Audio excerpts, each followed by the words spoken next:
Sitting president of the United States can attempt to steal elections, can attempt to implement fake electors and go against the will of the American people. Is that what you're arguing here? And I just want to address you correctly. What's your name? I mean, you just came on my show. You don't know my name? My name's Anna. I don't actually. I thought I was talking to Cenk. What's your name? My name is Anna. Anna, good. No, we're gonna be chatting for a while. I just wanted to address you conversationally. Should have prepared for the interview ahead of time. Well, Anna, you guys invited me on your show. I'm making some time for you guys. I'm happy to have the open debate.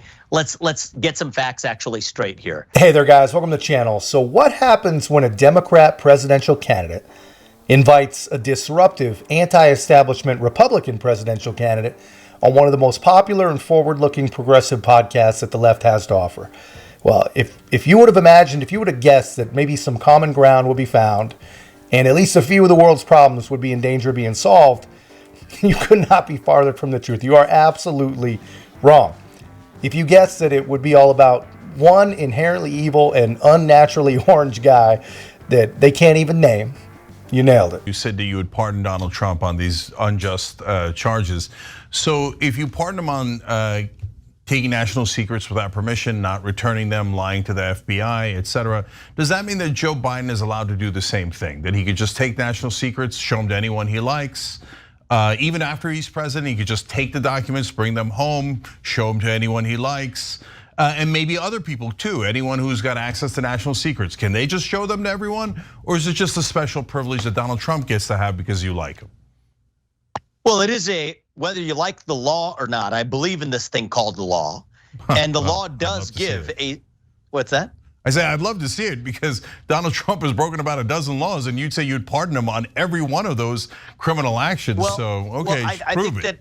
I think part of the reason why is that those laws that are alleged to be broken, I don't believe have been broken here. If I did believe that and believe it was definitive, then I wouldn't adopt the position that I do. Every case brought against him levels a novel legal theory never before used. So for the particular case that you asked about, and I believe in getting into details, details matter. If you're gonna convict somebody criminally, yes, the details doggone well matter. So the Presidential Records Act explicitly lays out the criteria for what documents a prior president is and is not able to access. If you don't like the law, change the law. But part of the reason is that we already entrust the US president with making all kinds of incredible judgments, whether or not to use nuclear weapons on down. So yes, that same president we do entrust when leaving office with access to those same records. The judges have interpreted it, and even in the Clinton sock drawer case, as it related to Bill Clinton, revealing undoubtedly classified information afterwards, a judge explicitly came down on interpreting that statute. So I've laid this out in detailed articles in the Wall Street Journal and elsewhere, but why am I bothering talking about it as opposed to legal scholars elsewhere? Let them debate it.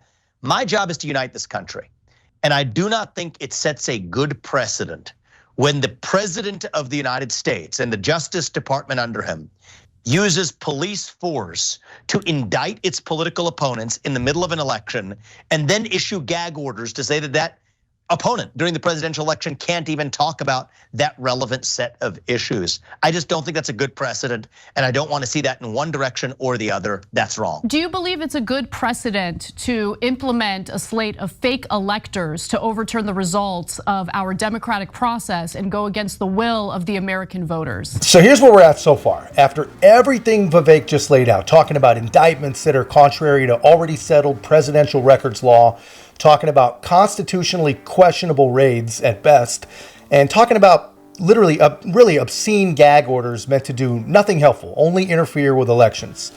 Poor Anna has literally nothing to rebut that. So she falls back on the bogus narrative that, she must be intelligent enough to understand that what she's talking about is false.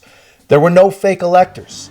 This is no more real than selling submarine secrets to Australian billionaires or the James Bond villain-like powers held in the presidential doomsday book that Donald Trump must never hold again, only to be seen on MSNBC, of course. This is insane. So look, I think that there were serious issues that need to be discussed relating to election integrity. However, I would not have made those same judgments that Donald Trump did. This, though, belongs to the voters. This is a judgment for the voters of this country, not a judgment for a justice system that lands people in prison as its ultimate goal, especially political opponents. I just think that's bad for the United States of America. Okay. So leave it to the voters. Trust the voters to make the decision of who governs, okay, instead of trying to take it out of the voters' hands. And I don't think that should be a controversial idea. Yeah, it's definitely controversial because what you're saying is leaving it to the voters is controversial. No, not that. Hold on. When the former president broke laws. Guys, just listen to him, man. They cannot help themselves. At least Cenk seems to remember to at least pretend that leaving things up to the voters is acceptable. But Anna is like, hell no, we can't leave it up to the voters. Not when this man has broken laws. You know, there's a couple interesting things here. The most interesting thing is he hasn't been proven to have broken any laws. As much as liberals want to believe that indictments are convictions or indictments are evidence or whatever they want to believe, they aren't. You know, also interesting, even if they were convictions, that doesn't bar anyone from becoming president. And it would still be important to understand that the power should be only in the hands of the voters. Only in the hands of the voters. Not some jackbooted judicial authority. And certainly not some crazy leftist like Anna Kasparian. Including going against the will of the American voters by implementing a slate of fake electors, which were noted as such in memos passed around within the Trump campaign. They were referred to as fake and fraudulent electors by Trump's co-conspirators. That is part of the evidence. Another piece of evidence that I think is compelling, to say the least, is that they had fake electors in the state of New Mexico, which had absolutely no pending litigation in regard to election fraud. We have a court and a legal system, and if you want to go into the details of this, the First Amendment absolutely protects, and courts have held this for a long time, dating back to a case called Alvarez, I think it was in 2012, that political officials, including candidates for election, unfortunately, like it or not, have the First Amendment right not to tell the truth. That's just a fact. It's not something that we should necessarily. So Donald Trump was lying. So Donald Trump was lying. That's for the courts to decide. But what I'm telling you guys, so then he should be tried. If it's for the courts to decide, and we live in a country of laws, and he's being charged with a very important criminal act, why do you get to decide instead of the court system and say, oh, just let him off? Who cares what the evidence is? Because nobody else has been charged under the same set of facts. Because no one else tried to do a coup against America with a fake elector scheme. Do you know a second person who's ever been accused of that? We've had contested elections dating back to the late 1800s in this country, and a lot. Yeah, but no one ever did fake electors and tried to do a coup, Vivek. All right, first, no one tried a coup. No one. No one reasonable believes that. The only people that believe that are the Colorado Supreme Court, which is an entirely other video, but ridiculous. No one reasonable or sensible believes this. The government doesn't even believe this. And on his point of manipulating electors, let's just hear it from the Democrats themselves regarding whether or not this has happened before. And just 36 other conscientious Republican electors could make a difference. By voting your conscience on December 19th. And thereby shaping the future of our nation. I'm not asking you to vote for Hillary Clinton. I'm not asking you to vote for Hillary Clinton. I'm not asking you to vote for Hillary Clinton. As you know, the Constitution gives electors the right to vote for any eligible person. Any eligible person, no matter which party they belong to. But it should certainly be someone you consider especially competent. Especially competent to serve as President of the United States of America. Asking to vote for Hillary Clinton, make that. Our group of Hollywood celebrities with that video to members of the Electoral College from Monday, pleading with them to vote against, well, vote their conscience, let's put it that way, right? So apparently this has happened before, and really not all that long ago. So it was legal, it was ethical, and it was constitutional when it was intended to be a Hail Mary against Donald Trump. But now it's a federal offense. Okay, I think we got it. I think we knew that. So are you saying, because this is really important, because good for the goose is good for the gander. So you're saying Joe Biden on his way out can take any national secrets and show them to anyone he likes. Maybe you could even sell them, whatever. He could just take them, who cares? You can't sell them. And hold on. I'm very clear about this. You can't sell them. Okay, all right, but if Donald Trump is charged with selling them, are we allowed to try him then? Or do we just have to let him go no matter what he's charged with? we're going to be on for most of an hour, so I think it's just important for you to understand something about me. I care about the details. Facts actually matter. I don't care about, the details random as well. jousting. And you just implemented. What a novel concept. Listen to what Vivek is saying. I care about the details. I care about the facts.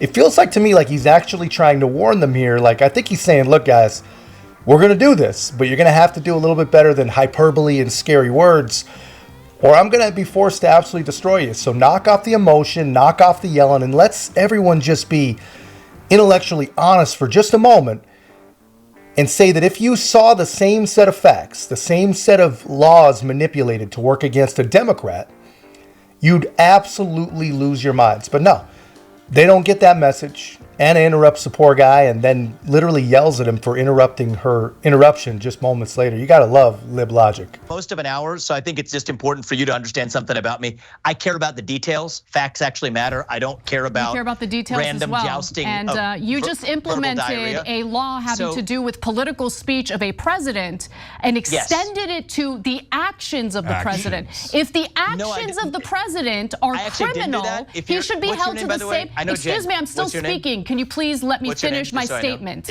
Okay? If the actions of the president happen to be illegal actions, especially in the context of our democratic process, you genuinely believe that that individual should not be held accountable for what he engaged in. You think that any former sitting president of the United States can attempt to steal elections, can attempt to implement fake electors and go against the will of the American people. Is that what you're arguing here?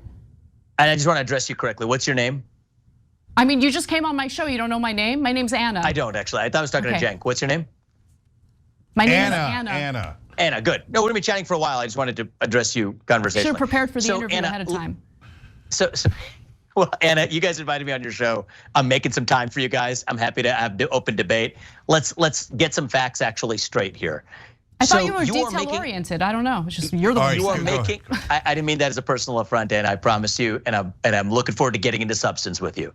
So the reality is, you're making an assertion that he broke the law, and then everything that you're doing is working backwards, making a legal judgment on a complex legal theory that has never been brought against a defendant in American history. So that's a circular reasoning. It's a circular loop. No, what I would prefer to do is measure the facts. That doesn't make any sense what you're saying. Vivek, we're not making this legal theory. But Vivek, you're going in. Yeah, so you guys see that, man. That is about as much as I can handle from them. Honestly, man, it's amazing to me watching these people operate. They offer nothing concrete, nothing provable, only hyperbole, conjecture, and literally enough emotional propaganda to terrify probably everyone in their audience. You know, they literally rely on low information. You know, they rely on the confirmation bias of already infected people. You know, it's really freaking terrifying when you think about it. I mean, the gist is, to them, indictments are evidence, charges are conviction, and that's what they expect people to believe. They want their viewers to believe that. That is insane. How scary is that? You know, this is what they believe. Unless you're a Democrat, that's what they believe. Gold Bar Bob is still in a position to affect legislation and access America's secret. He's been indicted. He's been charged. But as the Constitution provides, he's innocent until proven guilty. We only suspend, we only ignore, we only tear up the Constitution in order to stop Donald Trump. Because the voters can't be trusted. That's what they say, and that's what they believe. You know, that's what we just saw in a nutshell. Guys, this went on for about an hour, and there's a lot of good stuff in there, but I couldn't take any more. Let me know if you guys want me to go and cover the rest of it, go through a little deeper. And guys, let me know your thoughts in the comments. If you haven't already, please make sure to like, comment, subscribe. Most importantly, share the channel. We'll see you in the next one.